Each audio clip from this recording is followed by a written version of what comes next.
Está começando mais um episódio do Papo Animado, o seu podcast favorito sobre desenhos animados e cultura pop, apresentado por Alan Wood e Léo Francisco.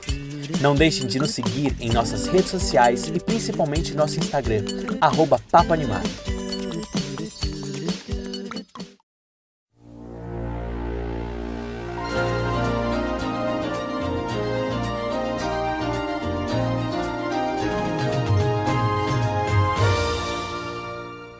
Tá começando mais um episódio do podcast Papo Animado. Ah, vocês estão animados? Tá chegando o final do ano, a minha energia... Sabe a bateria do celular quando tá em 5%? Ela tá chorando. Ah, e mesmo assim ela tá lutando pra carregar uma foto no feed do Instagram. Ah, esse sou eu. Esse sou eu gravando os últimos episódios do ano. Mas estou aqui, eu não estou sozinho, graças a Deus, porque se depender de mim para levar a energia desse podcast nas costas, ah, meu filho, vocês estão cagados. Léo Francisco está aqui comigo, como sempre. E aí, cara? Tudo e bom, aí, amigo? cara? Tá animado, Alan? Me fala. Você tem que estar animado essa semana, porque semana que vem tem aniversário chegando, né? Eu tô Então, gritando. Esse programa aqui é o programa antes de você ficar velhinho. Então, por favor... Velha é sua tem avó, gente hein? fazendo aniversário hoje, não está mais entre nós, mas Velha ele está sua completando avó. 120 anos hoje. E quem que a gente chamou, Alan, para falar sobre o nosso grande Walt Disney, que sem ele a gente não estaria aqui falando sobre desenho animado, provavelmente. Nossa, gente, já sei. Ele começa de um jeito e termina de outro. Selby Pergorari está aqui com a gente para comemorar juntinhos o aniversário do tio Walt Disney. Ah, e aí, Selby? Poxa, cara, a gente... Olha, o Pix vai demorar um pouco pra cair, porque você participou muito esses dias. Aí, olha... Ainda vai participar mais uma vez esse ano, é a última, não vai ter gente. 13º, não vai ter 13º, tá? Já tô avisando, você é PJ, se não tem direito a 13º, nem férias, tá bom? Já tô avisando aqui, papo de RH. Mas e aí, cara? Ah, como é que você tá? Olá, meus amigos, Léo Francisco, Alan Wood, sempre um prazer aqui, embora estejam me devendo ainda todos os pagamentos de 2021, né? O Léo me prometeu em alimento, mas eu não sei ainda quando é que vai ser isso, porque a gente tá adiando já há semanas, Tô né? fudido, gente, eu tô fudido. Vamos deixar pra Cesta semana que básica. Natal e Ano Novo, Selby, que é uma semana meio morta e a gente consegue fofocar com calma. Enfim, hoje é o meu desaniversário, mas o meu aniversário já passou, mas foi um aniversário feliz, com bolinhos, mas estamos aqui de volta para falar sobre Walt Disney, né? Que assunto bom pra gente comentar e discutir certos tópicos interessantes e lógico que estou animada, estou empolgada e vamos ver o que a gente vai falar. Vamos falar um pouquinho hoje sobre a vida dele. A gente sabe que muita gente já conhece o Walt Disney, só que a gente vai fazer um recorte. Porque eu já estava conversando com o Selby e com o Alan sobre isso, que a gente já faz alguns anos que a gente está tentando fazer um episódio especial sobre o Walt Disney. Só que se a gente começar a falar sobre toda a história do Walt Disney, a gente termina em 31 de dezembro, vocês vão ficar aqui com a gente um bom tempo. Então a gente decidiu, né, Alan, fazer um recorte e nós vamos falar um pouco do começo da vida do Walt Disney, né? Que ele está completando 120 anos, então a gente vai falar desde o nascimento de pequeno Walt até o lançamento, até o começo da produção do seu primeiro longa-metragem de animação, que foi um sucesso, que foi Branca de Neve. Mas nesse recorte teve muita coisa acontecendo. Então, Alan, vamos soltar a vinheta e vamos começar o papo da semana? Gente, legal que ele me chama, fica engatilhado pra falar.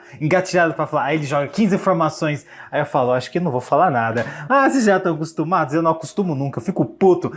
Ah, solta a vinheta, vamos falar sobre os 120 anos de Walt Disney. Porém, a gente vai falar só dos 36 primeiros anos, tá? Os outros a gente vai ficar devendo.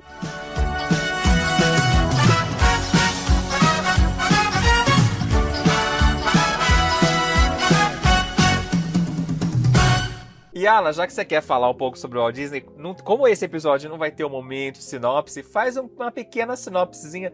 Onde nasceu o tio Walt? Você tem essas informações aqui pra passar pra gente? Ele vai contar a vida inteira agora. Resume a vida do Walt Disney virando uma sinopse. Se a gente pudesse transformar esse episódio numa sinopse, assim, 1 minuto, como você contaria a vida de tio Walt? Era uma vez um pequeno garoto chamado Walter Elias Disney, não é mesmo? Que nasceu lá em Chicago em 5 de dezembro de 1901.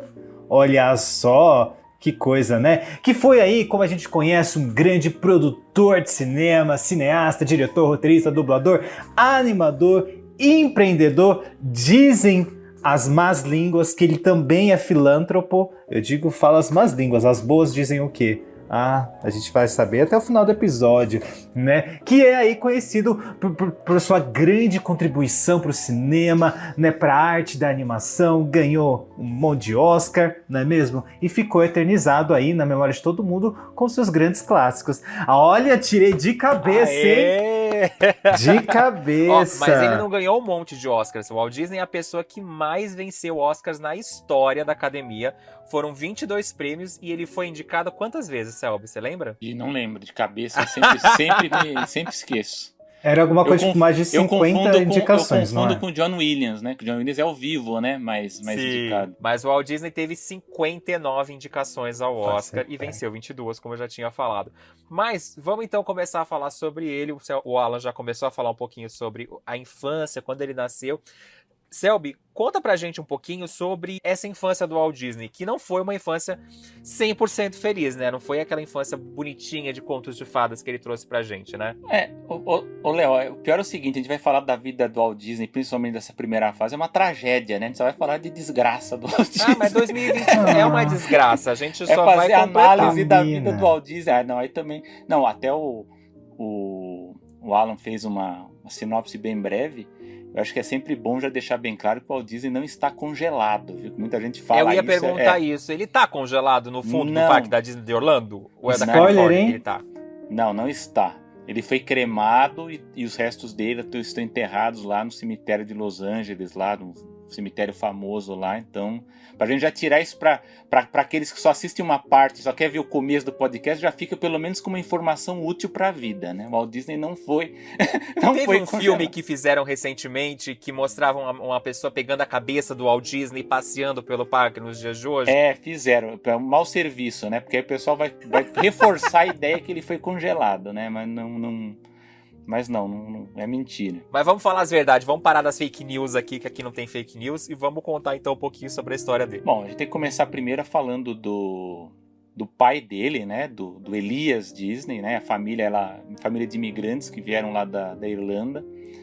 É bom que se diga que o pai dele era um socialista, vejam só, né? Totalmente diferente do que aconteceu com os herdeiros, né? Eles foram para os Estados Unidos naquela ânsia ali vou fazer a América, né? Vou fazer a vida nova nos Estados Unidos. E foi uma pessoa empreendedora e que passou por diversos tipos de trabalho, né? Então, ele trabalhou como carteiro, trabalhou em ferrovia, trabalhou em fazenda, enfim, ele foi empreendedor, foi distribuidor de jornal mais tarde, quando o Walt Disney já era adolescente. E mudava de cidades e estados toda hora para empreender, e ele não tinha sorte nos negócios, né? Esse é um grande trauma na família do Disney, porque o pai ele tentava fazer essas coisas, ele tentava obter sucesso nos negócios e não dava certo, né? O Walt Disney é o terceiro filho, né? O quarto filho, na verdade, né? Teve o Herbert, o Raymond, o Roy, Walter, que nasceu em 1901, e tem uma irmãzinha mais nova, que era a Ruth Flora Disney. Então, Walter Elias Disney nasceu em Chicago em 1901, 5 de dezembro. Só que, muito rapidamente, ele não demorou muito tempo, o pai dele ficou um tanto cismado com a cidade de Chicago, porque havia muitos crimes envolvendo adolescentes ali, ele tinha um certo receio que fosse uma má influência para os filhos, e ele decide se mudar para uma cidade do interior chamada Marceline, né? Então, uma cidade muito famosa por causa do Walt Disney, né? E lá é onde ele vai vai comprar, né, uma fazenda ali, ele vai tentar a sorte como fazendeiro, e digamos assim que a vida dos filhos não foi tão fácil, porque os filhos serviram de trabalhadores braçais nessa fazenda, né? E ele tratava os filhos ali abaixo do, né, entre aspas, chicote, né, para que eles... Cabresto, né? Tinha que obedecer às ordens do pai. Para obedecer às ordens. E até que chegou um ponto que os irmãos mais velhos dele, né, o Herbert e o Raymond, fugiram de casa, né, o que trouxe um grande drama para os pais do Walt Disney, né? E aí todo aquele trabalho que era dividido entre os 4 irmãos, sobrou para os mais novos, né? Então, quer dizer, os irmãos Quem foram não embora, fugiu, né? e o Roy e o Walt Disney passaram a trabalhar mais. E aí o Roy sempre foi uma espécie de mentor, de protetor do Walt Disney, né? Então, eles trabalharam na fazenda por um tempo, até que os dois também resolveram sair de lá.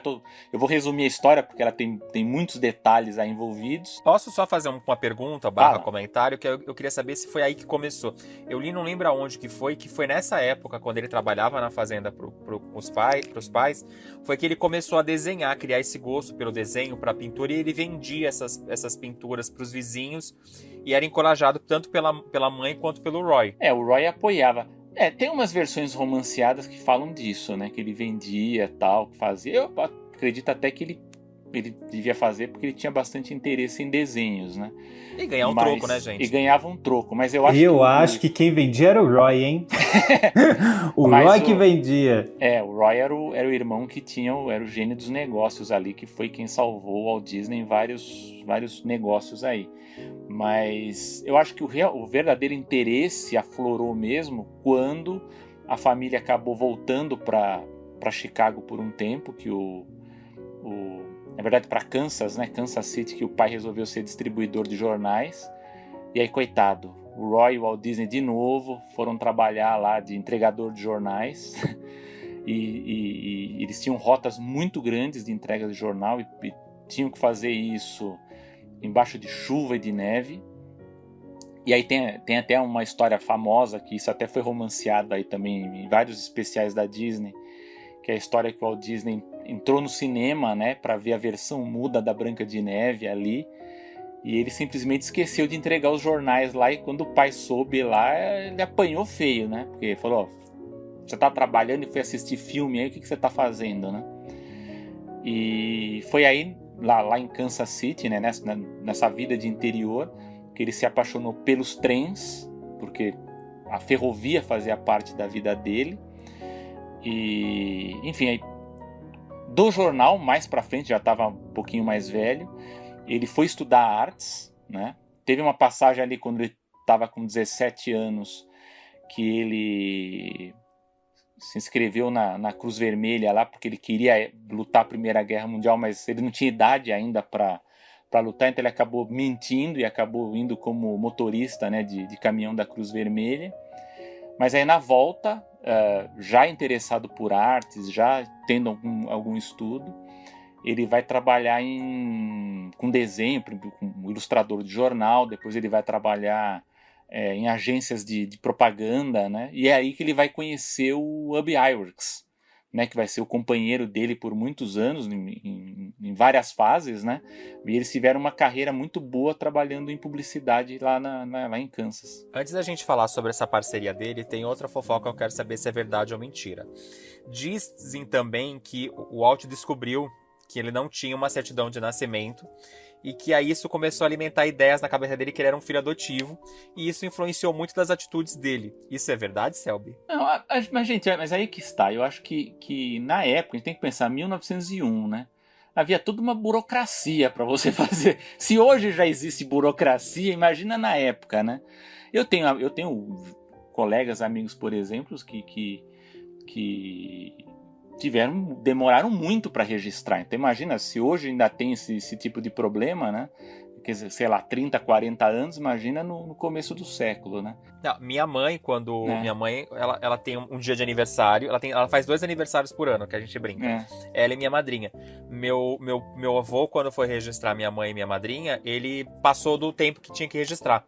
Então, para ele não pagar uma multa, ele mentiu a data. Ele falou: não, ela nasceu no dia X. Então minha mãe foi registrada num dia e o aniversário dela é outro dia. Então a gente brinca, ela faz aniversário 2 vezes por ano. Eu acredito que isso também devia acontecer muito naquela época, né? Também, então acontecia.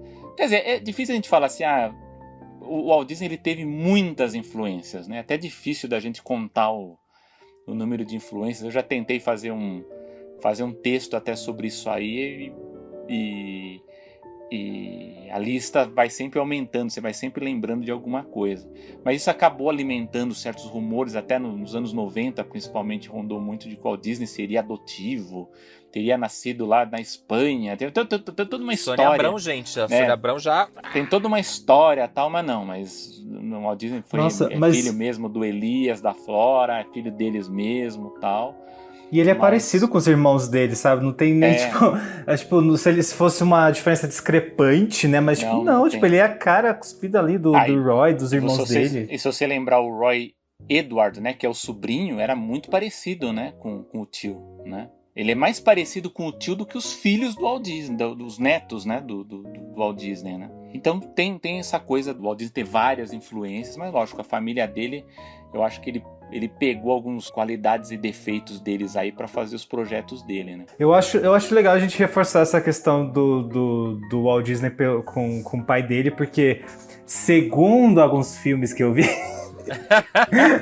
segundo fontes, filmes, a relação deles, principalmente quando ele era mais novo, era um pouco complicado, né? Porque ele ficava desenhando o tempo todo, não sei o quê. Foi inclusive na Fazenda que ele também teve essa questão com os animais, né? De querer ficar desenhando animal e não sei o quê. E de que o pai dele não aprovava muito, né? Essa questão dele desenhando.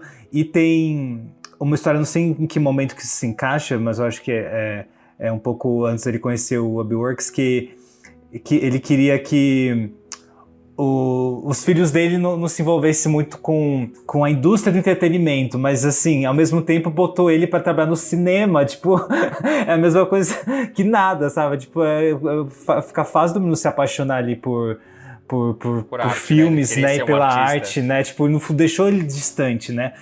Quanto dessas histórias procedem, mas aí a gente tem que entender o fruto do contexto. É o que a gente sempre fala, que a gente já discutiu aqui em alguns temas, eu falo lá no Animação também, que é o podcast que eu faço, quando eu vou ser entrevistado por alguém, que a gente vai tentar entender a figura do Walt Disney, tem que entender, ele é um homem de 1901, né? Uhum. Então você imagina, tem várias coisas que hoje a gente acha normal. Tem gente que tá certo que tem umas mentes retrógradas aí que, né, não pode também dizer que é todo mundo. A gente tem um presidente sendo eleito, né? Mas o que eu quero dizer é o seguinte, a gente encontra ainda hoje pais que, depois de uma certa idade, não quer mais que o filho brinque com nada, já acha que o filho tem que fazer 1000 cursos, não tem que fazer mais nada, não tem que brincar, não tem que imaginar, não tem que ter nada. E naquele momento, início do século, as crianças, quando elas atingiam uma certa idade, elas viravam mão de obra para a família, especialmente se elas moravam em fazenda. Então, desenhar, brincar, essas coisas, não tinha muito tempo para isso, né? Então, tinha que levar a sério, tinha que ajudar a família, porque precisava fazer render a coisa lá, né? Então, a gente vê muito isso naquela série antiga, não sei se acho que você deve conhecer, Os Pioneiros. Sim, que mostrava a família no interior, trabalhando, e todo mundo tinha uma função, né? Mesmo a criança mais pequenininha, quando ela começava a já ter uma certa consciência, já consegue carregar a sacola com ovo, meu anjo, então leva a sacola pra mamãe. Todo mundo já trabalhava. Esse é um dos motivos das famílias serem numerosas, porque os filhos eles ajudavam nas fazendas, né, nos trabalhos de casa, enfim, era da família, né? E a questão do entretenimento também é um fruto do contexto. Era muito mal visto trabalhar no entretenimento, trabalhar em circo, trabalhar em parque. Por que o Walt Disney cismava tanto com muita coisa de limpeza e de local para fazer o parque? Porque ele não gostava do ambiente de parque de diversões, que era sempre um lugar que tinha muito lixo, que tinha pessoas estranhas, que rodavam, enfim, produtos ali meio suspeitos. No caso da indústria depois do cinema, isso até no Brasil aconteceu muito, teatro, cinema, era muito ligado à prostituição, o pessoal era muito mal visto o entretenimento, né? Então para ele deve também ter pegado muito pesado isso, né? Ainda mais que ele conseguiu depois trabalhar com propaganda, que propaganda de uma certa forma, dentre essas atividades mais artísticas, era talvez a mais valorizada, né? Dentro desses parâmetros que existiam de um trabalho artístico pago na época, que você trabalhava no jornal, né? Tal, então era diferente. Mas o pai dele cismava com muita coisa, era um homem muito difícil e era frustrado, né? Então ele acabava também descontando, né, nos filhos também o que ele não conseguia. E você falou que ele foi tentar a sorte lá na... Não tentar a sorte, mas quis se alistar lá na guerra, não deu certo, teve que voltar. E quando ele chegou, ele começou a trabalhar em jornais, né, fazendo ilustração. E depois ele abriu a empresa, aquela Loud on Grains, é assim que se pronuncia? Laugh-O-Gram. Laugh-O-Gram. Que é onde ele começa a produzir os curtas de animação e onde ele quase fale pela primeira vez, né? Bom, o Walt Disney ele vai quebrar várias vezes, né? Esse é um problema. Quando ele volta da guerra, ele vai se matricular numa escola de arte, né? Chamada Kansas City Art School. E aí ele, com o Roy Disney e com o Ub Iwerks, ele vai abrir, né, uma produtora muito pequena chamada Laugh-O-Grams. E ele vai tentar produzir pequenas animações, né? Ele era muito... Você sabe, Selby, como que ele conheceu o Bob? O Ub, que você fala? O Ub Iwerks? Quem é Bob? Que Bob é Quem esse, é Bob? Que Bob é Desculpa, esse? É o mundo de Bob. O Bob Dylan? Foi durante o trabalho, não foi? Não foi trabalhando num lugar? Sim, ele trabalhava na agência, né? Era colega da agência, eles ficaram amigos. O Ub Iwerks, ele era um grande talento do desenho, ele conseguia desenhar muito rápido, né? E aí que o Walt Disney viu que, pô, eu acho que vai vingar se a gente trabalhar com animação, né? E o Walt Disney ele gostava muito de uma série de curtas-metragens que existia no cinema na época, chamada Fábulas de Esopo, da Terry Toons, de um produtor chamado Paul Terry. Então ele ia no cinema, assistia a esses curtas que eram todos inspirados em fábulas, né? Nas fábulas do Esopo. E o Walt Disney ele via assim, poxa, ele fez desse jeito, mas eu acho que dá para melhorar o desenho de tal forma, talvez dê para fazer a ação do que está sendo contado de uma forma mais divertida ou mais engraçada. Então ele, junto com o Iwerks, ele começou a fazer produções de contos de fada, tentando melhorar o que ele viu das produções do Paul Terry. Então, basicamente, a gente tem poucos desses curtas ainda disponíveis, né? Que a Disney conseguiu preservar e algumas cinematecas aí por aí. E, inclusive, uma delas ficou muito famosa nos anos 90, até que no Brasil foi notícia, que foi o Gato de Botas, né? Que foi um desses contos, que eu lembro que passou no Jornal da Globo, quando eles descobriram isso num acervo, né? Chamou muita atenção porque era um dos primeiros trabalhos, bem cru ainda, não tem nada de sofisticado o desenho animado ainda, né? O estúdio ele não consegue ganhar dinheiro com esse estúdio, ele acaba quebrando, e aí é nessa toada que ele vai com o irmão Roy para Hollywood, né? Aí já 1923, né? Esses curtas antigos que ele começou a fazer, eles existem em algum lugar ou... Existem, alguns deles existem, do Laugh-O-Gram, do Oswald da Alice, né, que eu vou falar agora em seguida. Não existem todos, mas você tem alguns deles, alguns sem áudio, mudos, ou alguns fragmentos. Tem alguns curtas que você só tem os fragmentos. Mas do Laugh-O-Gram existem alguns preservados. O caso, por exemplo, do Gato de Botas. Então, de 1921, ele trabalhou na Laugh-O-Gram, o estúdio quebra, aí ele vai com o Roy Disney para Hollywood, vai pegar o trem e vai embora para a Costa Oeste, onde ele vai tentar convencer alguém que banque as produções dele. Aí ele vai conhecer uma senhora chamada Margaret Winkler, que ela vai aceitar a oferta de bancar, né? Ela vai pagar $1.500 por cada filme. E aí é que ele vai começar a ter uma produção um pouquinho mais regular, ainda com muito trabalho, ainda não ganhando dinheiro, ainda sempre precisando de empréstimo dos irmãos, da família, enfim. Mas é por isso que se diz que a data de nascimento dos estúdios Disney é no ano de 1923, porque é quando o Walt e o Roy eles fundam um estúdio chamado Disney Brothers, né?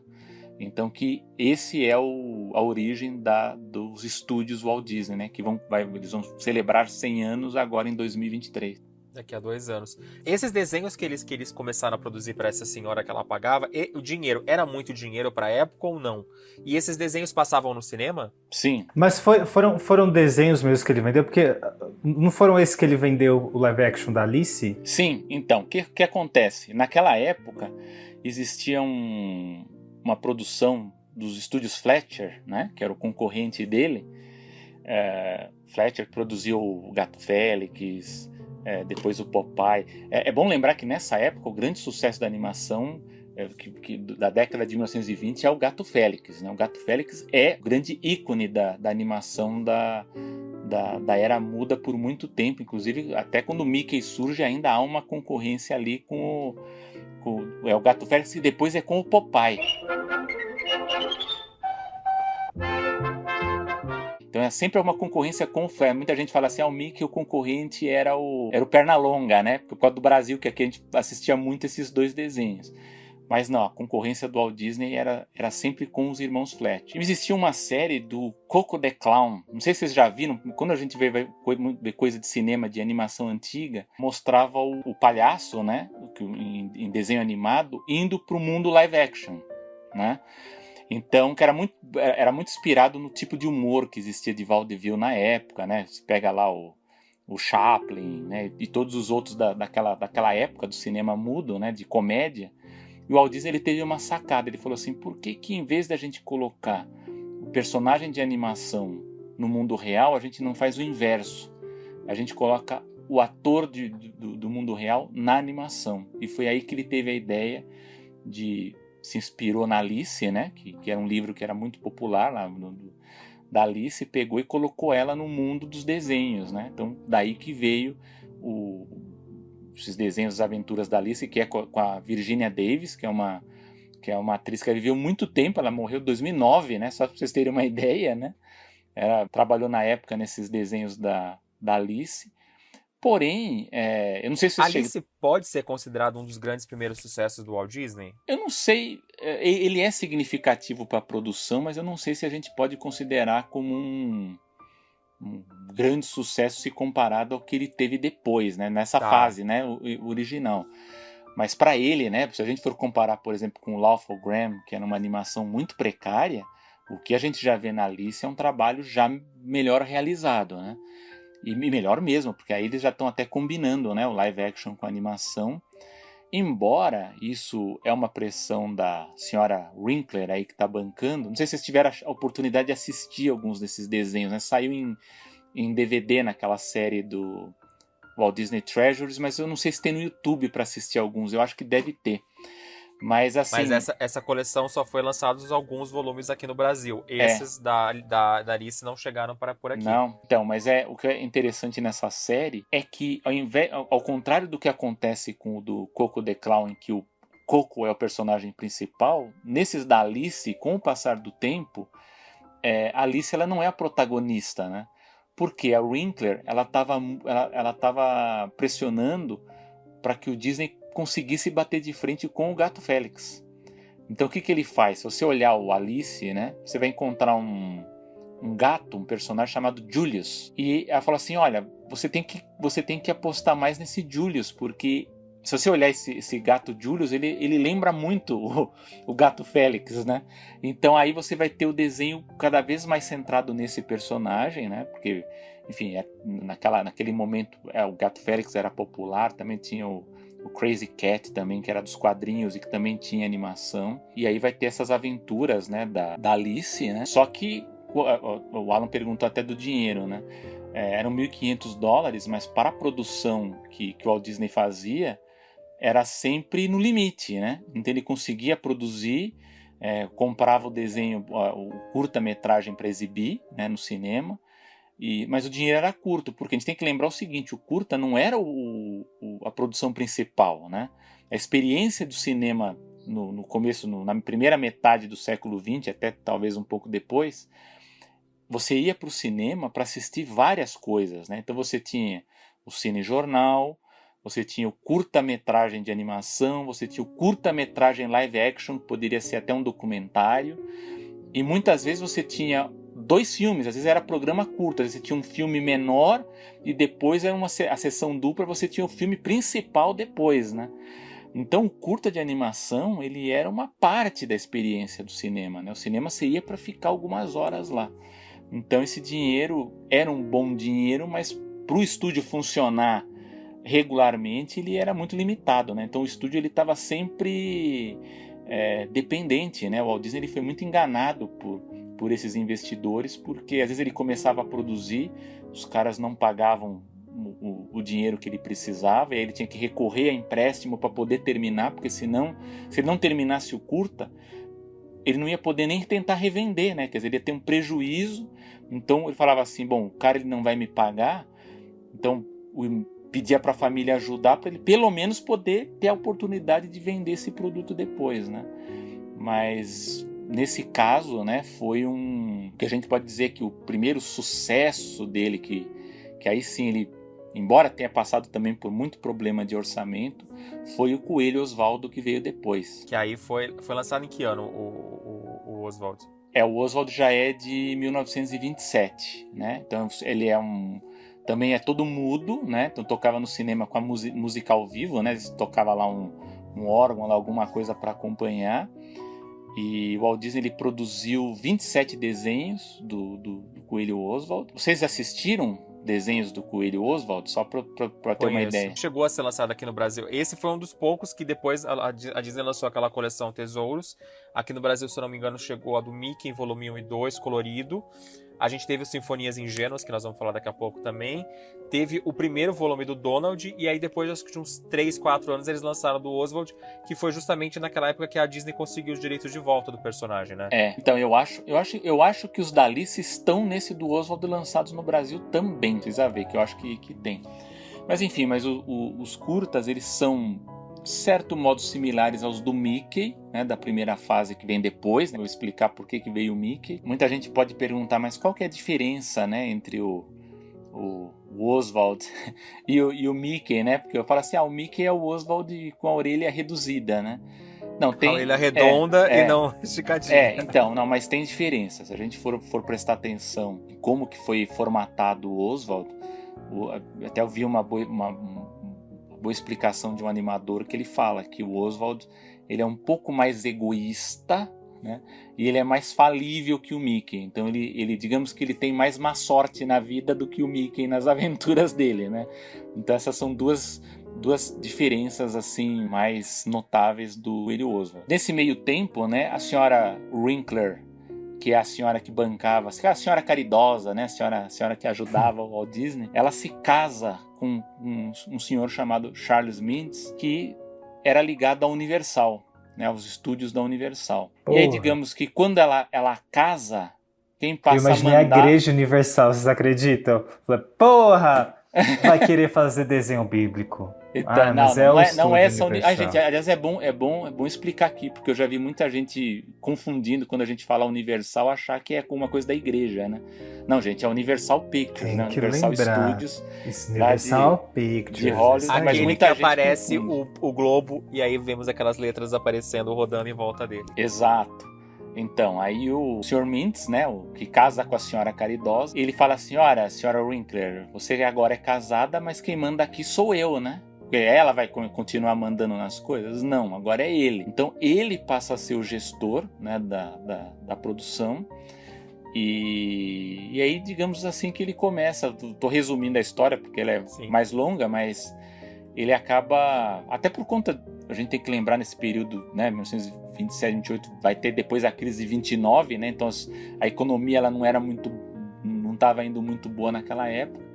Mas ele não queria bancar o valor que a Winkler bancava ali, né? Ele começou a atrasar os pagamentos também, queria renegociar também os valores, né? Digamos que o Walt Disney ele teve uma infeliz surpresa quando ele tentou renegociar os negócios. Ele já tinha lançado vários curtas, né, do Coelho Oswald.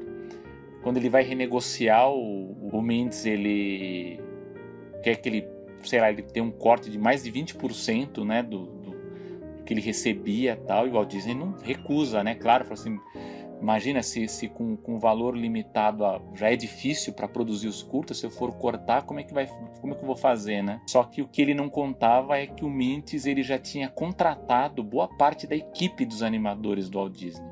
Sem ele saber, ele foi lá, assinou contrato com boa parte da equipe e pegou os direitos do Coelho Oswald para ele. O Walt Disney ficou praticamente com o Ub Iwerks. Foi o único que ficou fiel a ele, né? Amigo, né, gente? Aí a gente já vê o que é amigo. Lógico que mais pra frente ele vai sair, mas nesse momento ele fica fiel. No fim das contas, o Mintz acaba ficando com o Coelho Oswald na Universal. Aquela dupla de animadores, Harman e Eisen, que também trabalharam por um tempo pelo Walt Disney, mas depois eles migraram para lá. Eles dirigiram curtas lá, mas não gostavam também do Mintz, porque diziam que ele fazia uma má gestão. Pressionaram o estúdio para que tirassem esse cara e deixassem eles cuidando do personagem.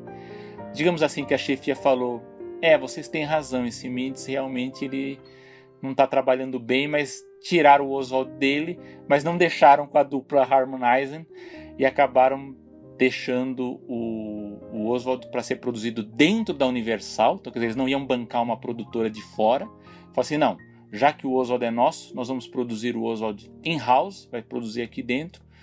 E convocaram um senhor que os brasileiros conhecem muito bem, chamado Walter Lantz. E ele passou muitos anos produzindo curtas, depois coloridos, né, sonoros e coloridos do Coelho Oswald. Walter Lantz, criador do Pica-Pau, né? Então a gente no Brasil assistiu vários curtas do Oswald coloridos dessa fase do Walter Lantz na Universal. Esses curtas continuaram fazendo sucesso, mesmo sem o Walt Disney estar por trás, ou não? Não, então eles passaram, né, continuaram no cinema.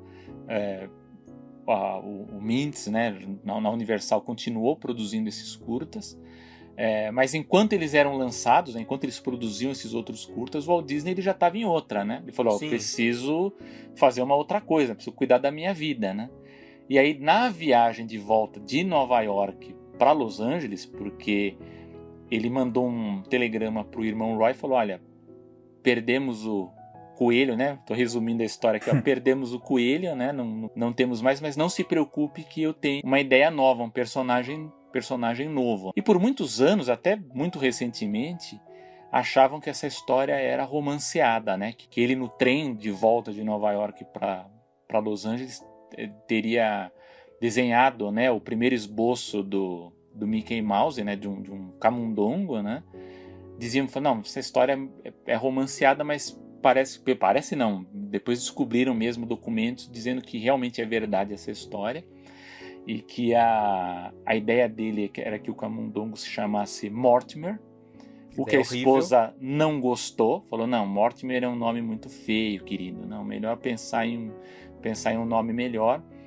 E até que se chegou a ideia do Mickey Mouse, e o Mortimer se tornou um personagem, né? É o vilão, né? Naquele desenho que é o rival do Mickey, né? Para galantear lá, para chamar a atenção da Minnie. Que a gente chama de Harry Styles hoje em dia, não é mesmo? No Twitter. No Twitter ele é o Harry Styles. É o Mortimer Mouse, que no Brasil foi traduzido como Ranulfo, né? E aí o Walt Disney ele começou a ter essa ideia de produzir os curtas do Mickey Mouse, do Camundongo. E aí, com a ajuda do Ub Iwerks, aí pediu pro Ub Iwerks. O Walt Disney ele fez esses esboços, mas quem foi o responsável por finalizar o design final desse Mickey Mouse que a gente conhece de 1928 é o Ub Iwerks. Ele conseguia animar muito rápido. E a grande sacada, o que fez com que o Mickey Mouse se tornasse um grande sucesso, foi porque o Walt Disney ele ia no cinema, ele viu que o fenômeno que foi o cinema sonoro, né, com o cantor de jazz ali Isso do foi Walt em que ano? Então 1928 já, né? Não sei se o cantor é 27 ou 28, mas foi nessa fase. Mas ele já estava produzindo os curtas do Mickey Mouse. Tanto que o primeiro curta não foi o Steamboat Willie, né? Que a gente considera, né? A gente celebra o aniversário do Mickey 18 de novembro de 28, só que o primeiro curta do Mickey que o Walt Disney produziu foi o Plane Crazy e depois o Galloping Gaúcho, mas o primeiro sonoro, né, que ele resolveu produzir com som foi o Steamboat Willie, né, o Vapor Willie. Com isso, ele conseguiu convencer a distribuidora e lançou esse sonoro primeiro, que foi o que causou um espanto no cinema, porque até então você nunca tinha visto um desenho animado sonoro, né? Então, o Mickey, o grande salto do Mickey ocorreu por causa do advento do som. E ele foi o primeiro, né? As outras animações ainda não estavam trazendo o som, vamos dizer, era só a música ao vivo lá que o cara tocava o pianinho, né? Sim, era o cinema mudo com música ao vivo. padrão era E esse, né? esses outros 2 curtas que eles estavam produzindo antes, mas que não foram os primeiros, quais são eles? Eles chegaram a ser lançados? Foram, era o Plane Crazy, que é aquele do aviãozinho, né, que eles brincam com o Charles Lindbergh, né, o aviador, e o outro era o Galloping Gaúcho. Os 2 foram lançados depois, com som. Esses 2 curtas não tem disponível no Disney Plus, mas o Steamboat Willie tem disponível no Disney Plus. Quem tá escutando a gente e nunca assistiu, lição de casa, né, Alan? A gente tem que valorizar esses curtas antigos, mesmo ele não tendo dublagem em português ou legenda, que tem algumas palavrinhas que o Mickey fala, vale a pena o pessoal assistir. Porra Disney Plus. Porra Disney Plus. E aí, Selby, nessa fase o Mickey começou a fazer sucesso, foi um fenômeno público nessa época, mas a Disney, o Walt Disney começou a investir em outros projetos também, né? Que são os Symphonies, como que fala em inglês, gente? Silly Symphonies. Silly Symphonies, ou aqui no Brasil, carinhosamente chamado de Sinfonias Ingênuas, que eles lançaram aqui. Esses curtas, eles foram lançados muito tempo depois do Mickey ou logo depois do sucesso do Mickey? Não, logo depois. No Brasil a gente teve vários títulos, né? Eu, quando era criança, eles chamavam esses curtas de Sinfonias Malucas. Mas teve vários títulos, né? Sinfonias Ingênuas, Sinfonias Tolas, Sinfonias Singulares. Tem vários nomes essa coletânea aí. Foram 75 curtas de animação produzidos entre 1929 e 39. E tem uma pegadinha também. Por que se produziu esses curtas, né? Por quê? Tudo bem, você vai ter os curtas do Mickey Mouse, né? Que estabeleceu um personagem e tal. Mas como é que você vai desenvolver outras produções, né? Você vai produzir outros curtas, você precisa ter as ideias, né? Então, o que está por trás da Silly Symphonies é o seguinte: a gente precisa do som, né? Na época o som era muito calcado na música, né? A música que era mais fácil de ter a gravação com mais qualidade. E o segundo ponto era se inspirar em contos de fada e nas fábulas, porque era o material mais fácil que tinha para você adaptar.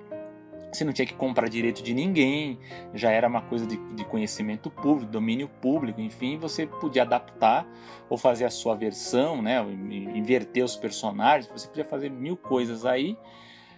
Então você tinha inspiração nas fábulas e nos contos ou da própria música. Então todos esses curtas, esses 75 curtas, eles são calcados nesses 2 pontos, música e fábulas, né? Isso é até importante pontuar, que o fato da música, isso até é uma coisa que, quando a gente vai discutir animação, as pessoas não levam muito em conta. Mas agora eu lembrei do Léo, porque eu lembro que, quando eu fui lá no Mackenzie, o professor Salinas, ele era um professor que falava muito disso, da importância do som, né, no cinema, Salinas, né? Que a pesquisa dele, inclusive de doutorado, era sobre, envolvia isso também. A música e os efeitos sonoros, eles são muito importantes.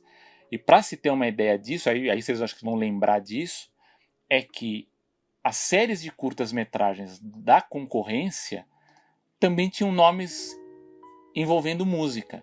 Então você tem na Disney as Silly Symphonies, que são sinfonias tolas, ingênuas, aí que você pode chamar o que você quiser. Na Warner você vai ter Looney Tunes. Tunes tem a ver com música, né?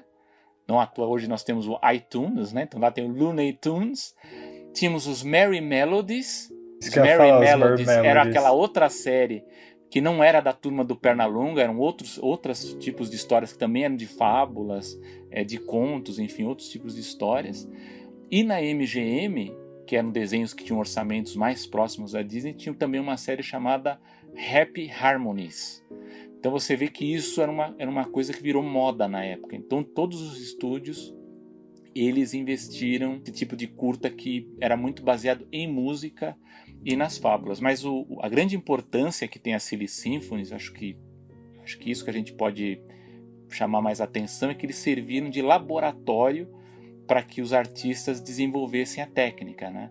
Então muita coisa que a gente pode ver de evolução da animação, ela surge durante a Silly Symphonies, tanto de personalidade de animação, que eu acho que aí, a gente falou do Oswald, né? Mas o Oswald é um primeiro caso em que o Walt Disney vai poder desenvolver a personalidade, aí com o Mickey isso vai extrapolar, mas na Silly Symphonies vai poder fazer isso com uma série de personagens diferentes, questão de layout, questão de tipos de histórias também que dá para contar. Tecnologia do multiplano, né? Se a gente pega, por exemplo, o caso do Velho Moinho, que foi o primeiro a testar a técnica do multiplano, que faz a profundidade no desenho, que depois vai ser usado com maior extensão na Branca de Neve, e também com a cor, né? O Silly Symphonies foi na série Silly Symphonies que vai ter o primeiro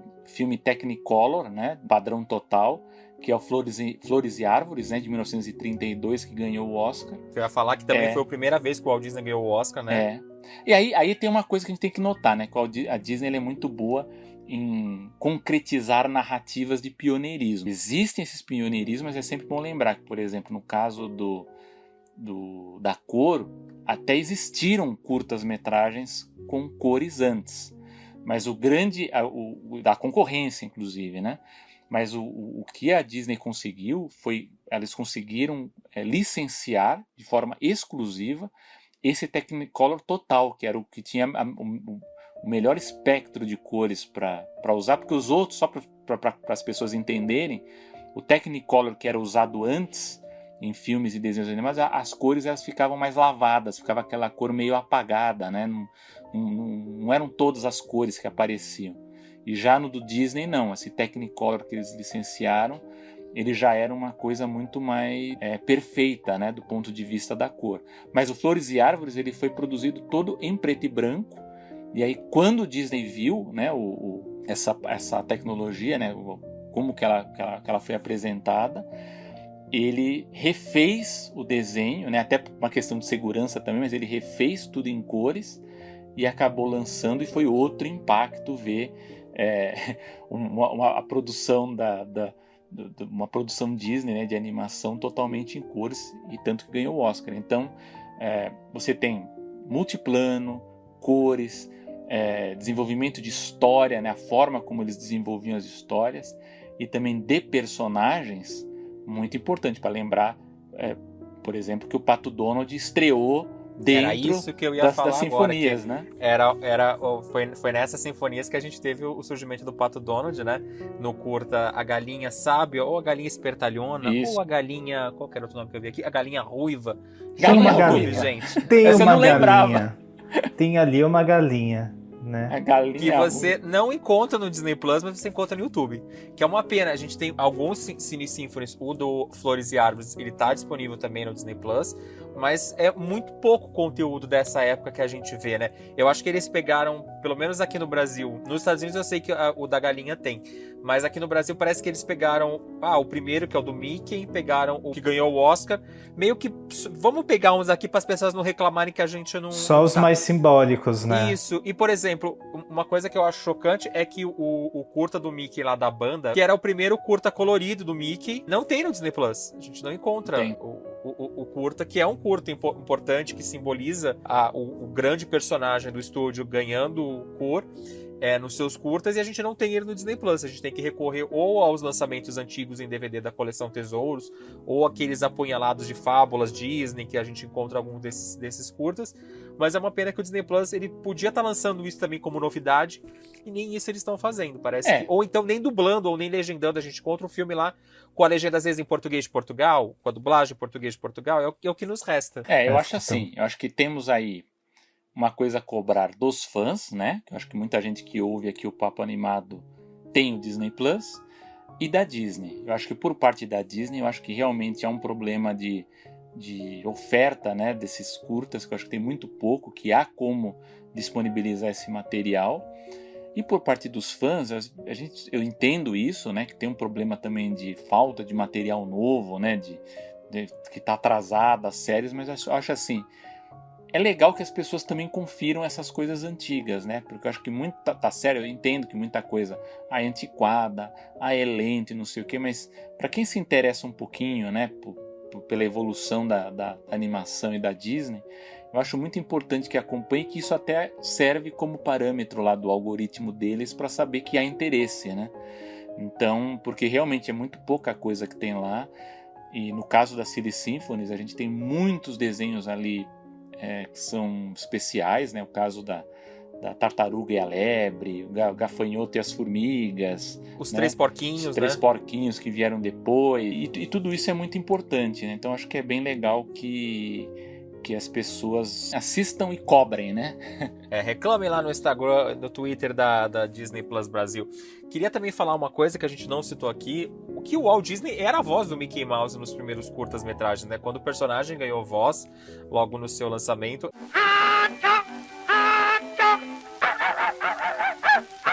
Era ele que dublava o personagem. Até quando que ele dublou o personagem, Selby? Ele é a voz do Walt Disney. Muita gente diz que ele A voz do Mickey. A voz do Mickey, e ele dizem também que Não, o mas Mickey ele é também era a voz do Walt Disney. É que não importante mudou, sempre né? ressaltar Mas eu que ele quis dizer que continuava. o Mickey dizem que o Mickey é o Walt Disney personificado, né, em personagem ali. Mas, embora eu acho que seja o Pato Donald, né? Que o Pato Donald é mais bravo, né? Aquelas coisas lá, né? Mas... Não fale mal do tio, Selby, não fale mal do tio. Mas o Walt Disney ele fez a voz até os anos 40. Quando chega o Mickey e o Pé de Feijão, aí ele já muda a voz. Vai pro Jimmy McDonald, que era um cara que fazia os efeitos sonoros. Até porque Mickey e o Pé de Feijão é um curta mais longo, né? Ele é um curta mais longo. Ele já é o média-metragem, né? Média-metragem. Aí o Disney falou, porra, muito tempo, hein? Isso aí eu vou delegar, Vai gastar hein, galera? a voz, gente, vai gastar a voz. Eu vou delegar. Mas é engraçado você falar sobre essa questão do Walt Disney personificado, porque eu tenho um pouco essa visão de que o Donald é quem ele era e o Mickey quem ele gostaria de ser, sabe? Essa questão ou como ele gostaria de ser visto, né? Porque a gente tem essas complexidades, assim, né? De se identificar, às vezes... Você se identifica com esse personagem porque é quem você é ou quem você gostaria de ser, sabe? Às vezes eu acho que tem essas coisas entre o Donald e o Mickey, assim, que é interessante de ver. E eu acho que é importante, agora que a gente está chegando nesse momento, né, falar das fábulas e falando um pouco mais sobre a Turma do Mickey, é muito interessante que a gente não consegue falar sobre a vida do Walt Disney sem falar sobre a história do cinema, né? Tá sempre tudo muito ali, muito interligado, né? E como ele vê o que os outros estúdios estão fazendo e fala, beleza, eu vou fazer só que melhor, sabe? Eu acho que isso que pra mim fica muito latente quando eu vejo a história da Disney como um todo, né? Sobre como o Walt Disney, ele via que os estúdios estavam produzindo coisa e falou, beleza, eu quero produzir também, mas eu quero produzir melhor. Ele tinha essa expertise de olhar um pouco mais lá na frente e pensar, tá, como é que a gente resolve esse problema do som? Como é que a gente resolve esse problema das cores? Sabe? Que acho que outros estúdios estavam ali pensando em outras coisas, ele estava ali tentando esse pioneirismo, né? Havia um certo comodismo, né? Como ocorre na indústria, né? Já tá funcionando, deixa como tá. Mas acho que até pelos traumas que ele passou, né? Que ele quebrou várias vezes ali, precisava de muita ajuda, ele sabia que não podia ser igual aos outros. Ele teria que surpreender o público e o distribuidor, porque ele tinha que convencer o distribuidor a bancar para mostrar também no cinema. Então tinha que ser uma coisa diferente. Então o Walt Disney, ele até alguns dizem que talvez ele tenha, isso faça parte até da característica pessoal dele, né, desse problema de ansiedade dele, né, de estar sempre pensando em outras coisas, que isso acontece, por exemplo, no caso, o Léo citou aí os Três Porquinhos, né, os Três Porquinhos, que é de 1933. Esse desenho fez muito sucesso por conta da Grande Depressão, né, porque teve a crise de 29, né, uma quebra geral na economia nos Estados Unidos, e a música, né, Quem Tem Medo do Lobo Mau, tal, aquilo ali personificou uma esperança aí de um futuro mais otimista, né? Então ali o desenho meio que simbolizou um pouco, né, o espírito do que estava acontecendo naquele momento. Quem tem medo do lobo mau, lobo mau, lobo mau. Quem tem medo do lobo mau? Só que o desenho fez tanto sucesso que o estúdio se viu forçado a produzir continuações, né? Então é um dos raros casos, a gente só vai ver isso muitas décadas depois, né? De um curta-metragem que o Walt Disney ele vai repetir os personagens, né? Então ele vai produzir mais curtas aí dos Três Porquinhos, né? Tinha e aí tem a volta do Lobo Mal, né? Os três lobinhos. Por Aí vai. começou a se perder, né, galera? Mas aí o que Foi ali. acontece? Os caras que bancavam falavam assim: você tem que investir mais em porquinhos, né? E o Walt Disney falava: não, chega de porcos, né? Não tô aguentando os porcos, a gente tem que mudar tudo. Então o Walt Disney ele sentiu que, mesmo ele tendo o sucesso que ele teve com o Mickey, depois com o Pato Donald e o resto da turma, e com a Silly Symphonies, ele ficava muito dependente do mercado, né, exibidor, em cima dos curtas. E como eu já falei, os curtas, eles eram um nicho ali, ele era uma parte da experiência. Então ele percebeu que não daria certo ele continuar apenas nos curtas. Então ele estava tentando sempre uma novidade, até que veio a ideia do longa, né? Mas foi por isso que ele estava tentando sempre fugir da crise, né? Preciso surpreender, né? E aí ele começou, né? Depois do sucesso desses curtas, ele começou a desenvolver o longa-metragem. Quando que começou a produção? Mas a Branca de Neve foi lançada em 37. Mas quando que começou mesmo a produção e como que o mercado, assim... Eu lembro que as pessoas não acreditavam no projeto, né? Eles achavam que as pessoas não iam ter paciência de ficar 1h30, 1h20 sentadas na frente do cinema vendo um desenho animado. O Walt Disney, a produção começou em 1934, né? Foi antes. Tem algumas hipóteses, né, da onde que ele teve a ideia, né, para fazer o longa-metragem. Eu já disse que de criança ele já ia ao cinema, então ele gostava muito da Branca de Neve versão muda, mas ele também gostava muito da Alice e de outras histórias que depois ele viria a produzir. Dizem que uma das ideias dele para produzir um longa-metragem veio de uma experiência que ele viu provavelmente na Europa, que ele foi no cinema e ele viu que as crianças estavam assistindo uma maratona de 5 desenhos do Mickey. Porque normalmente no cinema você assistia um desenho, né? Você via um curta. E ali ele viu que o público estava sentado para ver só os desenhos. Então assistiu 5. Você imaginar que um curta tem 7 minutos, né? Então 10 você assistir 5, você vai ficar quase 1 hora assistindo, né, os curtas de animação. E aí ele matutou ali e falou: poxa, mas será que não daria certo investir num longa-metragem de animação? Que aí, ao contrário do curta, o longa ele ganharia muito mais do mercado exibidor, sendo o programa principal, do que como curta-metragem, né? No caso do Mickey ou no caso da Silly Symphonies. E aí ele começou a tentar convencer as pessoas. Ninguém no estúdio acreditou na ideia dos longas, a família dele também não. Falavam que era o Disney's Folly, né? Que era a loucura do Disney, né? Porque onde já se viu pensar num longa-metragem de animação, embora, mais uma vez, pelo bem da verdade histórica, Branca de Neve não foi o primeiro longa-metragem de animação, há uma animação argentina anterior, né, que se perdeu, que a gente não tem mais como assistir, mas Branca de Neve foi o primeiro longa colorido, né, em célula, né, em acetato, né, porque o outro foi produzido numa outra técnica, produção argentina. Não tinha dinheiro, né, foi uma loucura para começar a produção do filme, para também decidir qual história contar também foi um desafio muito grande, porque como que você vai adaptar essa história para um longa-metragem, né? Então, basicamente, a versão que a gente vê foi uma versão imaginada pelo Walt Disney. Não é a versão original do Conto de Fadas, né? Não é. Quase nenhuma versão deles. Ele, embora muita gente tenha trabalhado ali no storyboards, tenha imaginado para criar versões, foi a história contada pelo próprio Walt Disney, a interpretação dele é que acabou prevalecendo. E aí, lógico, aí teve um impacto muito grande aí de como é que você vai bancar uma produção dessas, né? Porque ninguém queria bancar aquilo, né? Ele até conseguia, às vezes, alguém que topava investir, aí estava ainda naquele período dos anos 30, que era um período de crise, a pessoa dava para trás, aí tinha que recorrer à família, teve que colocar a casa como garantia, né? Todas aquelas coisas, né?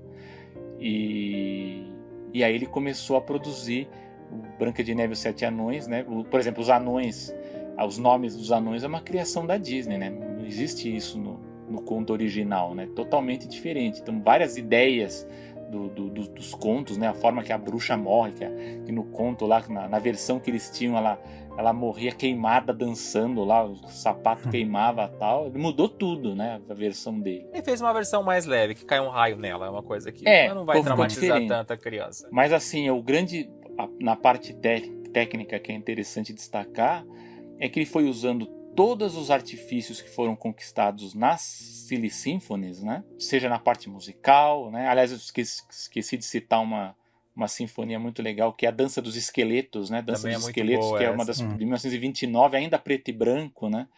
Que foi inclusive elogiada por um brasileiro, Mário de Andrade, né? Que é um especialista em música naquele momento lá. Ele faz um texto elogiando essa Dança dos Esqueletos, mas enfim, você vai pegar a técnica do multiplano, do Velho Moinho, tem um da Princesa também, acho que é a Princesa da Primavera, que acho que é o nome do curta, que aquilo ali é um curta que foi feito justamente para teste se eles poderiam fazer uma personagem humana na floresta, como que ia ser, e você consegue ver a diferença que tem, né?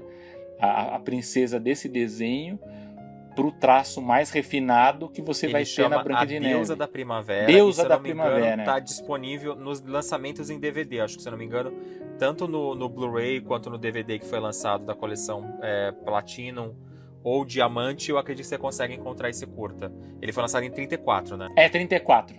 Porque é na época, exatamente. Foi na época que ele começou a produzir a Branca de Neve. Foi justamente como teste para isso.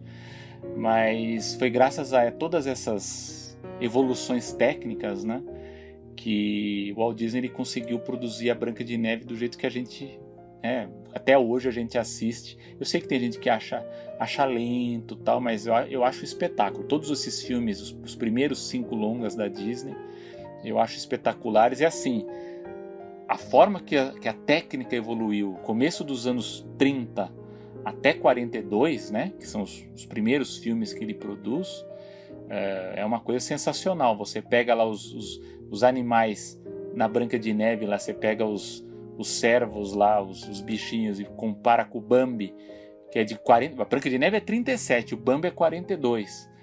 Você vê que no Bambi os animais parecem, você vê que tem músculo e osso no desenho, né?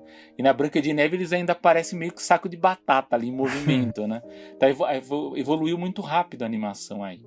Mas Branca de Neve conseguiu ser um grande marco, né? Ganhou o Oscar, né? Um Oscar especial também pela inovação. E os 7 Oscarzinhos, né? Também. Ela ganhou um Oscar grande e 7 anõezinhos do Oscar. A Shirley Temple que entregou. E esse tem aquela foto clássica do Walt Disney recebendo. Mas Branca de Neve é um filme tão especial que a gente vai fazer um especial ano que vem aqui no Papo Animado, porque ele vai completar 85 anos. Então é um daqueles filmes que merece ser comentado aqui. Traremos o Selby novamente para falar de Branca de Neve.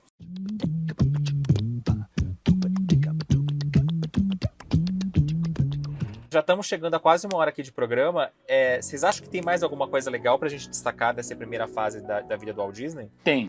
Conte no Selby. A gente tá celebrando os 120 anos do Walt Disney, né? E eu acho que o Alan, ele tocou num ponto que eu acho que é fundamental, que é dessa impaciência do Walt Disney, né?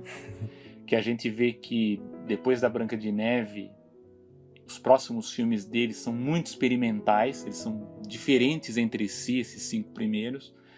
Pinóquio, Fantasia, Dumbo e Bambi, né? São filmes muito diferentes. Vai ter o efeito da Segunda Guerra, né? Que vai bloquear as bilheterias desses filmes.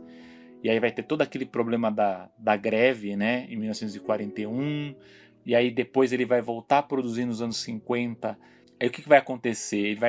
Os filmes eles vão ter que ser mais padronizados, então ele não vai ter mais o mesmo tipo de experimentação que a gente encontra nos anos 30. Ele vai ter que fazer o filme que sabe que vai dar dinheiro, né? Ele não exatamente. vai poder criar. Ele já em Fantasia ele já falava isso, mas quando ele retoma nos anos 50, né, com Cinderela, Alice, Peter Pan, Dame Vagabundo, fala assim, não, eu vou precisar fazer os filmes para fazer dinheiro, né, de uma forma mais pé no chão. Só que o Walt Disney ele era impaciente, né? Ele pensava assim, ele passou a ficar impaciente com os próprios filmes. Então ele olhava para Branca de Neve, olhava para Pinóquio, para Cinderela, ele falava assim, o filme acabou, eu não tenho mais como mexer no filme, né? O que eu posso fazer com ele? Não posso fazer mais nada. E foi justamente aí na década de 50 que ele vai voltar as atenções dele para a Disneylândia. Por quê? Porque o parque da Disneylândia ele ia poder mexer sempre. Então, Sim. mesmo que ele fizesse uma atração baseada num filme, ou baseada numa aventura, ou uma ideia maluca assim, que tenha na cabeça dele, ele ia poder mexer o quanto ele quisesse, porque o parque nunca estaria terminado. Ele ia poder, como diz aquela frase famosa, ia poder expandir, ia poder mudar enquanto houvesse imaginação no mundo. Mas isso é uma coisa natural do Walt Disney, né? Quando ele produziu a Branca de Neve, ele parou de dar atenção para os curtas-metragens. Então toda a atenção que ele dava para as sinfonias, né, sinfonias ingênuas, toda a atenção que ele dava para os curtas do Mickey, ele deu para outras pessoas. Falou assim, olha, não tenho mais tempo de cuidar disso aqui, eu vou cuidar da Branca de Neve. Tanto é que teve uma época que falavam para ele, Walt, eu acho que você está ficando louco. Ele ficou doente uma época de estresse, né? Falou assim, olha, trabalhe uma semana na Branca de Neve e uma semana nos curtas, né? Só que ele mesmo começou a desrespeitar. Ele falou, não, eu quero saber o que está acontecendo na Branca de Neve, porque é o que me interessa, né? Tanto é que a produção da Branca de Neve ela ficou tão assim no foco do Walt Disney, que eu não sei se vocês sabem que algumas o Walt Disney ele chegou a encomendar 3 Silly Symphonies para uma concorrente, né? Que é o daquela dupla que eu falei que trabalhou com o Oswald, né? O Harman e Eisen, né? Eles Disney falou, olha, a gente não vai conseguir fazer essa animação aqui, porque a gente está muito, muito focado na Branca de Neve, vocês podem produzir para a gente? E no final, por conta de... Terceirizou o serviço. Terceirizou, primeiro caso de terceirização. De serviço, foi né, aí. gente, e pouca gente sabe dessa história, né? Mas desses 3 projetos, né, apenas um foi finalizado, que foi o Mermaids. Não sei se você lembra daqueles bebês que voam no barquinho. Lembro. Mermaids, tem no Fábulas alguma coisa. Exato, então. Esse foi produzido por fora, e aí os outros 2 o Walt Disney não comprou, porque o dinheiro tinha que ser focado na Branca de Neve. Esses curtas foram vendidos para a MGM, onde a dupla lá, o Harman Eisen, eles trabalhavam. Mas enfim, o foco do Walt Disney ele tinha esse problema de ansiedade e ele focava no que era novidade. Então, agora é Branca de Neve, então curtas ficam em segundo plano. Isso era engraçado, só para contar uma anedota que aconteceu no estúdio. Ele foi mostrar um teste, né, da Branca de Neve para os animadores, e sabe aquela avaliação cega que você assiste e passa o papelzinho para você fazer a avaliação, né, dizer o que você achou, se você gostou ou não, né? Aí disse que um dos animadores escreveu no papelzinho stick to shorts, né? Quer dizer, permaneça nos curtas, né? E o Walt Disney leu aquilo, ele ficou puto da vida, né? Ele falou, puta merda, alguém aqui falar isso pra mim, né? Falou assim, permaneça. Só que é o seguinte... a minha empresa. Aí o que aconteceu? Anos depois, numa outra reunião, de novo, que eles estavam discutindo um projeto, o Milt Kahl, que era um dos grandes animadores da Disney, o Dinosaur Man, ele faz uma crítica pesada da ideia lá que estava sendo discutida. Na hora, o Walt Disney falou, então você é o filho da P que falou pra mim permanecer nos curtas, não é? Aí o pessoal falou, olha, o Walt Disney lembrou de uma coisa que aconteceu 10, 15 anos antes. Você vê como ele é vingativo, né? Ele lembrou do cara dessa história. Mas isso aconteceu por toda a vida dele, né? Dessas novidades. Então, quando chegou a Disneylândia, de novo, aconteceu a mesma coisa. Ele deixou de focar nos longa-metragens, então ele passou a dar mais... acabou delegando as funções de decisão para diretores de animação. Um dos nomes é o Jerry Geronimi, né, que é um dos grandes diretores da Disney nos anos 50. E aí vai focar sua atenção pro parque da Disneylândia. O único filme que vai chamar a atenção dele mesmo é o Mary Poppins, já em 1964. Esse foi um filme que, para ele pessoalmente, foi muito importante. Mas de resto, ele já nessa fase final da vida, né, já para a gente fechar o plano aí dele, né, que nessa última fase dele, ele focou muito mais no parque, né, na Disneyland, e depois no projeto Epcot, né, que seria a cidade protótipo lá na Flórida, onde hoje é a Walt Disney World. Mas propriamente de filme foi a Mary Poppins, né, que acabou tendo mais atenção, que até tem aquele filme, né, o Saving Que Mr. é Banks, a minha dica de final de programa. que é bem legal. Gosto do... Eu sei que, assim, os puristas, quem conhece mais história Disney, tem uma série de reclamações, mas eu acho muito divertido o filme. Eu acho assim... É romanceado? O Walt Disney foi com a senhora Travers na Disneylândia? Não foi, mas a cena é divertida. Então, A cena é ótima, a gente falo dá pra assim, chorar, a gente se emociona ali. eu acho assim, é romanceado, mas eu acho que para entender um pouco o espírito do tempo, eu acho que é muito legal, né? Sim. Aí, lógico, pós Mary Poppins, ele vai ficar doente, né? Ele tem o problema de câncer no pulmão, né? Depois, né? A última fase dele, ele tinha muito problema para supervisionar os projetos, tanto do cinema quanto dos parques. Mas eu acho que aqui a gente deu um bom panorama da vida do Walt Disney, né? Principalmente desse começo, que eu acho que, do ponto de vista da animação, é o mais importante dele, né? Essa fase do curtas até essa grande primeira fase da Era de Ouro da animação, que é onde o Walt Disney pessoalmente tem um impacto muito maior, uma influência muito maior, né? E a gente vai fazer outros episódios aqui no Papo Animado falando sobre o Walt Disney, contando outros pedaços da história, dando aquela focada melhor, mas acho que a gente conseguiu fazer uma cobertura bem legal e fazer uma homenagem para quem não conhecia. Teve várias curiosidades que o Selby me contou hoje aqui pra gente que eu não conhecia. Alan tá quase dormindo aqui na minha frente. Eu tentei ser sintético, né? Mas é difícil. O Léo sempre vem com temas grandes, né? Sim, mas a gente conseguiu recortar e falar pelo menos o principal dessa primeira fase. Quer falar mais alguma coisa, meu amigo Alan? A gente tava pesquisando o mapa astral do Walt Disney, tá? Trago informações do céu, então. E aí, porque a questão dele ter um projeto e falar, acho que já deu, vou pra outro, é uma coisa que eu faço muito, assim, eu acho que é típico de Sagitário, assim, você tá muito empolgado com o projeto, daqui a pouco fala, acho que deu aqui meu tempo. Começar outro Bora sem terminar próximo. O primeiro, né? Não, a gente tá ali, a gente gosta do projeto quando a gente tá empolgado. Quando parou de estar empolgado, fala, deixa, foda-se, não vou terminar essa bosta. E já vai pra outro. Eu sou assim também. E faz muito sentido pra essa questão do parque, né? Que é uma coisa que ele sempre pode moldar, né? Então, assim, nunca vai enjoar daquilo. Sempre tem alguma coisinha ali pra mudar. E o filme é aquele negócio fechado. Acabou, tipo... então é isso, né? Vou fazer o quê? E aí, assim, segundo a internet, porque não dá pra saber essas coisas com previsão sem o... Como é que é? Certidão de nascimento. Mas algumas coisas fazem sentido, principalmente que o acidente dele é em Virgem, então perfeccionismo, não é mesmo? Perfeccionismo. Só que eu não entendi essa lua em Libra, né? Essa lua em Libra... Não, faz um sentidinho assim. Essa lua em Libra eu fiquei meio assim, mas ele tem muito Capricórnio no mapa, ou seja, questões de dinheiro. Capricórnio é dinheiro, guys. Então, assim, estou fazendo uma leitura rápida aqui e bateu certinho.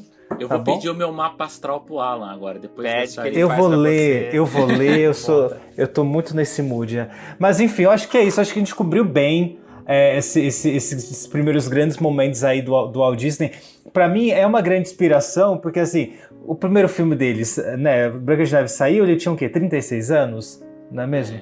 Então, gente, olha, galera que tá chegando aos 30, assim como eu, dá pra fazer, dá pra dar certo, tá bom? Mas, eu ainda tenho 2 anos pra fazer a Branca de Neve, gente. Continue a nadar, hein, galera? Essa é a minha dica do dia. Bom, é isso, né? Acho que comemoramos, né? Vamos então pras dicas culturais, né? As dicas animadas da semana. Dica animada. Gente, já falou desse cultural, Eu falei propositalmente, então vamos soltar a vinheta.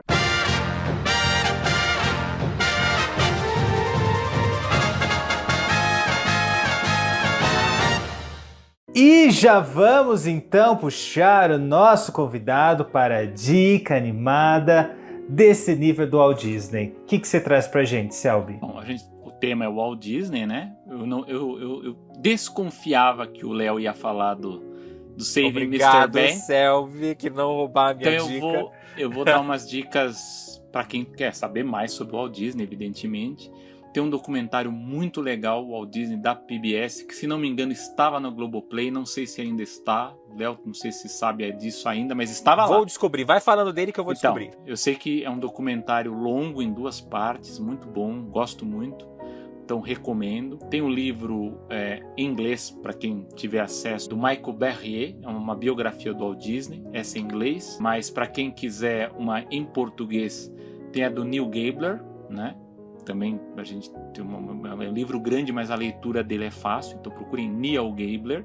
E tem o da Gina Nader também, né? Que tem um pouquinho romanceado em algumas coisas, porque ela se inspirou muito num documentário que eu gosto, chamado Walt Disney, Um Sonho de um Homem, que é de 1982. Mas eu acho que para quem quer saber um pouco mais de Walt Disney, fica essas dicas dos livros da Gina Nader, do Neil Gabler, do Michael Berrier, ou esse documentário que da não PBS. está mais disponível no Globoplay, minha que gente. Eu pena. não consegui assistir. Poxa, Tava lá na minha cara. listinha de próximas e deixei. E você, Alan, qual que é a sua dica pro pessoal fazer no final de semana do tema Walt Disney, né? Vamos ser temático só pra te fuder? Então, tem um filme, é um filme meio doc, meio filme, é assim, mas que tá disponível no Prime Video e no YouTube, né? Que é o Walt antes do Mickey, né? Que tem essa versão aí dramatizada desse começo aí do Walt Disney. Eu não sei o quanto o Selby gosta disso, mas eu curti quando eu assisti, Eu achei achei uma graça legal. o É filme. meio filme pra TV e tal, não vai esperando um Save Mr. Banks, que não é. É meio, sabe esses filmes do Lifetime, assim, querendo contar a vida das pessoas? É meio que isso. Tem o boyzinho lá do Feiticeiro de Waverly Place, fazendo ali um papelzinho, com ele, lá. né? Tem ele fazendo com os animadores do Walt, enfim. Então, Ele tá não, aí. ele não é o Ub Iwerks? Não, Quem ele não que é é o- não. Ah, vai, você quer uma informação que eu não vou ter aqui, hein? Mas aí você pega seu Google. Mas no filme ele faz um dos animadores que o Walt contrata ali pra ajudar ele. Enfim, que ele falou que ia ter que pagar pra ele trabalhar. Mas enfim. Então tem isso daí que conta toda essa parte aí, como o próprio título sugere, antes do Mickey, né? Não espere nada depois. É legal, eu conhecia o livro que deu origem a esse filme, que se chama Walt Before Mickey, que é de um autor chamado Timothy Susanin. É um livro muito grande, eu gosto até do filme, porque assim, eu sei que as pessoas vão ter muito, por ser desse período, né, pré-Mickey, que é um período menos, né, que as pessoas têm menos interesse, e é um livro grande, né, então eu acho que o filme ele acaba fazendo esse papel, mesmo que seja um pouco romanceado, de apresentar para as pessoas essa era do Walt Disney antes do Mickey. Então tá aí. E aí tá aí pra você, disponível aí no Prime Video, mas também tem no YouTube, tá, galera? Quem quiser aí, de gração no YouTube, pode ver. E você, Léo Francisco? Minha dica é aquela que eu já tinha começado a falar quando o Sérgio começou a falar, que é o Walt nos bastidores de Mary Poppins, que tá disponível no Disney Plus. Que é com o Tom Hanks fazendo o Walt Disney, a Emma Thompson maravilhosa, como sempre, Incrível. fazendo a autora da Mary Poppins. É um romance, como eu sempre falo. Gente, é a Disney falando do chefe, né?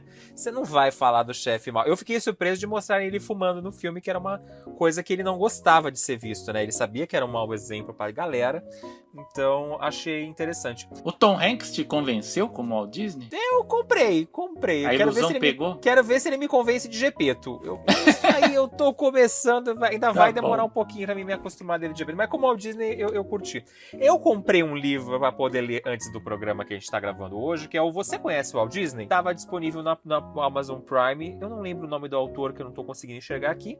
Mas tem se você jogar na Amazon, Você Conhece o Walt Disney? Interrogação.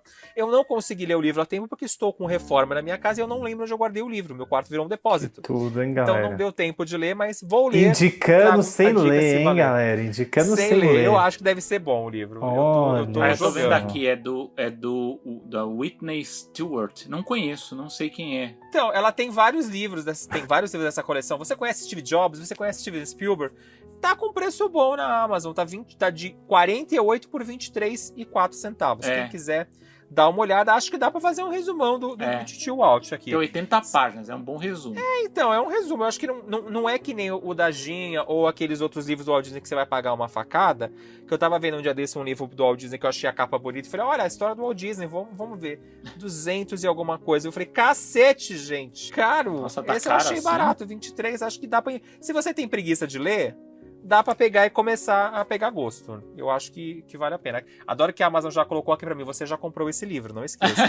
Pra você não comprar de novo, né, Lela? Eu já sei que eu sou louco, Obrigado. Amazon. Eu sei que eu tenho. Mas é isso, meninos. Temos um programa, Alan, tudo certinho com as nossas dicas, com o tema do Walt Disney. Podemos encerrar e agradecer a presença do Selby? Já vamos então agradecer aí a presença do Selby, que estava aí novamente.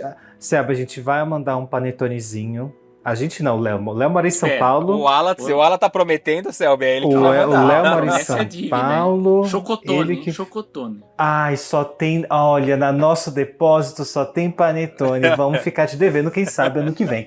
Então peça aí o seu biscoito, seu horário. E muito obrigado novamente por ter participado aí desse grande especial. Bom, sempre um prazer estar aqui com vocês, embora o Léo esteja me devendo umas 10 pizzas, né? Mas eu também tô com o pacote dele aqui, que ele tá pra receber. Vamos ver se no Natal ele recebe, né? Mas tudo bem, vamos O Selby tá com 2 filmes meus e um CD que eu tô louco pra ver, pra escutar e ver. Mas esse ano ainda sai, até Selby, o pelo Natal amor de Deus, a gente vai, tem né? dezembro. No Natal chega. Entre Natal e Ano Novo, vai, que aí eu sei que você não vai ter desculpa pra fugir. Não, eu já vou estar livre, sim. Mas enfim, de novo, agradeço aqui pelo convite. Sempre bom conversar com você, Léo e Alan. Para quem tiver interesse em entrar em contato, me procurar nas redes aí, no Twitter, no Facebook, no Instagram, @CelbiPegoraro, o Selby CELBI. O Léo geralmente me marca aí quando ele vai divulgar a edição, né? Também estou no podcast Animação com meu amigo Paulo Martini. Estamos gravando aí as últimas edições de 2021. E Paulo, que eu já convidei 2 vezes pra participar aqui do Papo Animado, não quis participar. Você então chamou ele pros crudos, aí ele fugiu, né? Chamei, ele não quis. Aí chamei... Pros Transformers tem que chamar. Então, o problema é que eu não assisto Transformers. Então, tem que... complica. Chama Transformers, tem que chamar coisa antiga, aí ele vai. Mas, enfim, vocês podem me achar lá, então tô no podcast Animação, só procurar aí na Spotify e tudo mais. E agora, em dezembro, devo gravar os pilotos do Animagic, que vai ser um canal no YouTube que o Léo está me cobrando há décadas, né? Desde 2012 estou cobrando a volta do Animagic, então, ele vai voltar, minha gente. Estamos testando aí, com sorte até o Natal ele deve aparecer. Vou fazer os testes no final de semana. Vai ser presente de Natal para mim, Selby, para sua animação? Para celebrar os 20 anos do site. Para quem não sabe, a Animagic foi um site dedicado ao mundo da animação que eu abri em 2001, né? E funcionou bastante até 2011, aí foi rareando e eu tive que parar porque eu fui para a carreira acadêmica, eu tive que escrever muito mais lá na universidade do que na internet, fora os trabalhos, aí deu uma complicada, mas... Aí virou podcaster depois, né? Mas a promessa é que volte aí de uma forma diferente para agradar os fãs, é que eu sei que tem muitos fãs por aí e... Quem sabe aí teremos lives aí mais pra frente aí com convidados, aí eu chamo vocês. Obrigado. E você, Alan, onde a gente te encontra nesse final de semana? O que você vai aprontar? Conta pra gente. Final de semana não, porque hoje é domingo, né? O pessoal tá assistindo a gente é domingo. O que você vai aprontar essa semana? Hoje domingo eu devo estar voltando, aí espero que bêbado de algum lugar, tá bom? É isso que eu espero estar voltando. Gente, essa edição é sobre o Walt Disney, não pode espinafrar assim dessa forma. Ele bebia um uísque no escritório dele que eu sabia. Né, pra fazer fantasia e fumar uns negócios. Bom, então vocês me encontram aí no @alanwood.mp4 no Instagram pra ver umas coisas e pra me ver reclamando no @alanwood_ no Twitter. Aproveita que você tá ouvindo, se você estiver ouvindo esse episódio no dia 9 de dezembro, passe no meu perfil, me dê feliz aniversário, porque eu sou sagitariano, assim como o Walt Disney, e espero... aos meus 36 anos, construir o meu primeiro império, tal qual Titio Disney, tá bom? Tenho 6 anos aí, por favor, não... Tá bom, galera? Sem pressão, hein? Tenho 6 anos aí, tá bom? E você, Léo Francisco? No Instagram eu tô como Cadê o Léo Francisco e no Twitter como Léo Francisco reclamando, falando de novela, dando RT nos posts do Selby quando ele posta umas coisas legais, interessantes, então você encontra eu produzindo conteúdo e reclamando da vida. É isso. Tava tentando fazer este boot, Willy. Um beijo, um abraço, um aperto de mão. Até o próximo episódio que a gente vai estar macetando a obra do Walt Disney. Mentira, a obra de quem...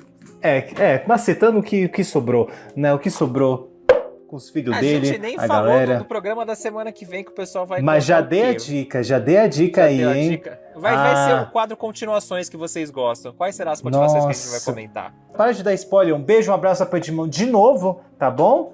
E até o próximo programa, galera. Tchau, tchau. Tchau, tchau. Tchau, tchau, gente. Até semana que vem.